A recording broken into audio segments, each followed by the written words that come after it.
Со воведниот говор на обвинителката Вилма Русковска и формално започна судскиот процес за 33 обвинети за упадот во собранието од 27 април минатата година.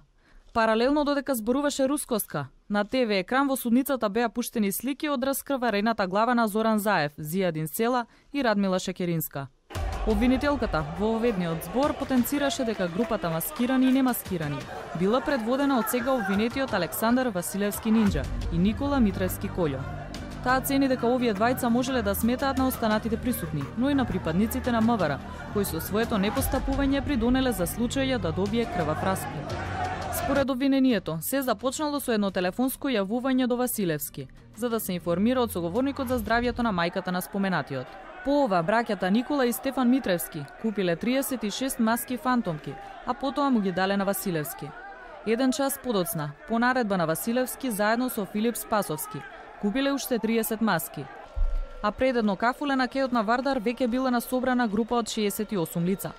И додека сега обвинетите Богдан Илиевски, Бетмен и Борис Дамовски ги мотивирале на собраните протестанти, пратениците Крсто Муковски и Сашо Василевски ги отварале вратите на собранието, додека Јохан Тарчуловски ја наведувал толпата кон салата во која биле пратениците на тогашната опозиција.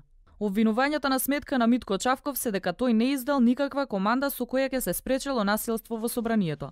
Денот започна со приговори на адвокатите. Дел од нив бараа одвоена постапка поради големиот број обвинети, а други пак се пожалија дека ги немаат сите докази од обвинителството.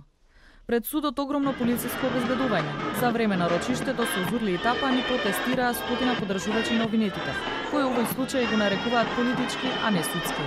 Бараат ослободување на сите кои се обиделе да го спречат изборот на собранискиот спикер Талат Џафери. Јас верувам дека нема никаква вина кај овие луѓе, па најмалку тероризам, бидејќи ако се сеќавате пред 27 април во врска со давањето на мандатот на Заев и Иванов бараше од него гаранции, а гаранциите, да ве потсетам, се токму за тоа зашто денеска се судат овие луѓе. Откако постои Македонија од 1945 година до сега не постои судска власт.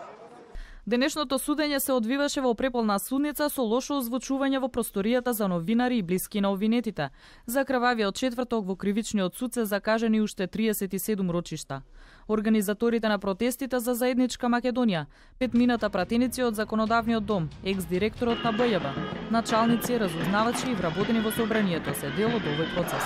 На 31 од обвинетите им се суди за терористичко загрозување на уставниот поредок, а на двајца за помагање во истото дело.